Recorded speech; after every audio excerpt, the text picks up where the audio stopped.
प्यारे बच्चों, आज हम कक्षा 6 की विज्ञान विषय की वर्कशीट नंबर 13 को डिस्कस करने वाले हैं, जो आपकी 17/8/2021 के लिए आई है बेटा। और आज के वर्कशीट का जो टॉपिक है वो है भोजन के घटक, जो कि हम पहले भी वर्कशीट में पढ़ने चुके थे। और सबसे पहले आज की वर्कशीट के लिए यहाँ पर अपना नाम लिखेंगे और यहाँ पर अपनी क्लास टीचर का नाम लिखेंगे। तो बच्चे, इस भोजन के घटक वर्कशीट में हम इससे पहले कार्बोहाइड्रेट और वसा और प्रोटीन के बारे में पढ़ चुके हैं। उसको आगे बढ़ाते हुए हम आज विटामिन और खनिज लवण के बारे में पढ़ेंगे। ठीक है बेटा, तो चलिए वर्कशीट स्टार्ट करते हैं। विटामिन, यद्यपि ये बहुत ही कम मात्रा में आवश्यक हैं, विटामिन हमारे शरीर को स्वस्थ रखने के लिए बहुत महत्वपूर्ण है। विटामिन कई प्रकार के होते हैं बेटा, A, B, C, D, E और विटामिन K, जो हमारे शरीर के लिए आवश्यक है और प्रत्येक विभिन्न पदार्थों में पाया जाता है। ये हमारे शरीर के कामकाज के लिए विशिष्ट भूमिका निभाते हैं। ठीक है बेटा, तो यहाँ पर आपको एक टेबल बनी हुई है। यहाँ पर विटामिन का नाम दिया गया है और स्रोत कहाँ से प्राप्त होते हैं और इनका कार्य शरीर में कौन सा कार्य करते हैं। तो चलिए पढ़ते हैं। विटामिन ए, ये काय में पाया जाता है? गाजर, आम, जिगर और कॉड लिवर ऑयल में। ठीक है बेटा, और इनका कार्य क्या होता है? आँखों और बालों को और त्वचा के लिए उत्तम होता है।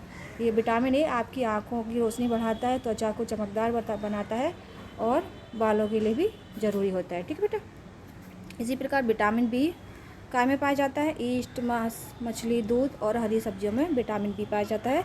इसका शरीर में क्या कार्य होता है? मांसपेशियों एवं तंत्रिकाओं के लिए वृद्धि के लिए आवश्यक होता है। ठीक है बेटा, चलिए आगे बढ़ते हैं।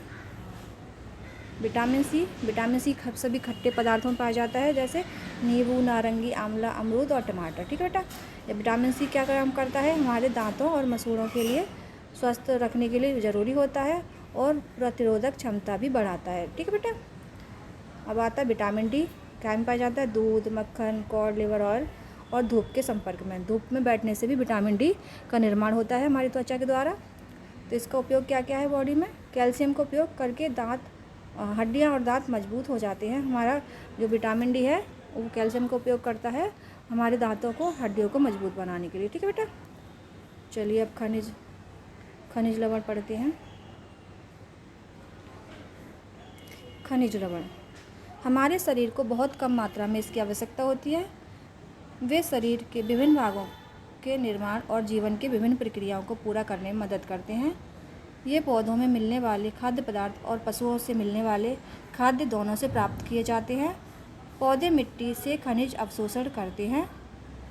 पशु पौधों से भोजन प्राप्त करते हैं, इसलिए पशु से मिलने वाले खाद्य पदार्थों में भी खनिज होते हैं। ठीक है बेटा, चलिए यहाँ पर भी आपकी टेबल बनी हुई है, पर चलिए पढ़ते हैं। सबसे पहले है कैल्शियम।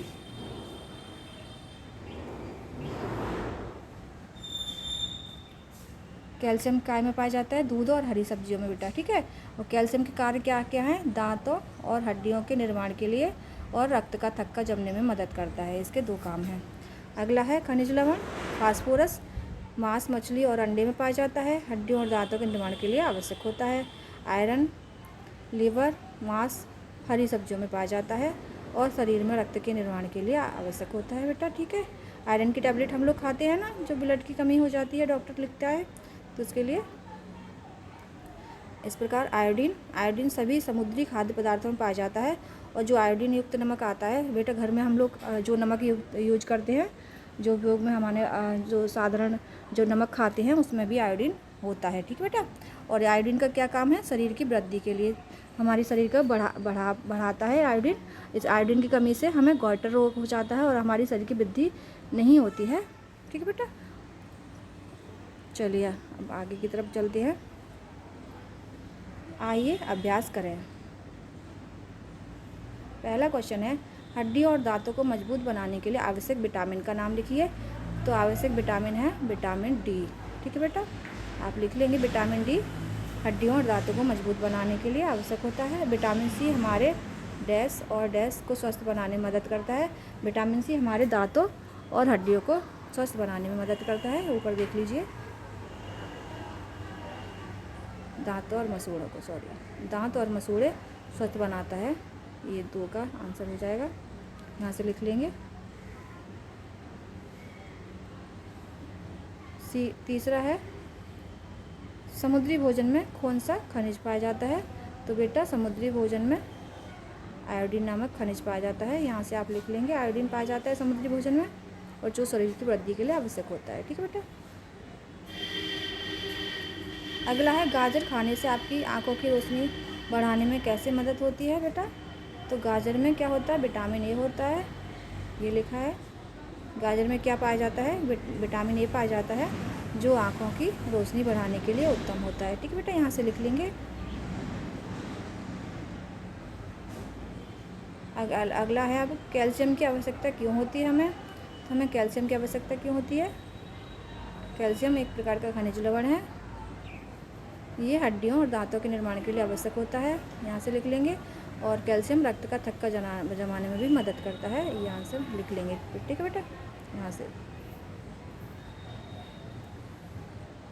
अगला क्वेश्चन है, यदि आप मांस, मछली और अमरूद खाते हैं तो आपको इन खाद्य पदार्थों से कौन सा विटामिन प्राप्त होता है?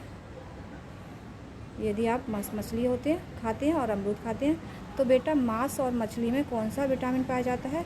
Vitamin B. ठीक है। और अमरूद जो होता है उसमें कौन सा विटामिन पाया जाता है? Vitamin C. तो आप लिख सकते हैं मांस, मछली को खाने से विटामिन बी की प्राप्ति होती है, और अमरूद खाने से हमें विटामिन सी की प्राप्ति होती है। ठीक है बेटा। इस तरह से आपकी आज की वर्कशीट कंप्लीट होती है। वर्कशीट अच्छी लगी तो कमेंट करके बताइएगा, और वर्कशीट वीडियो देखने के लिए धन्यवाद।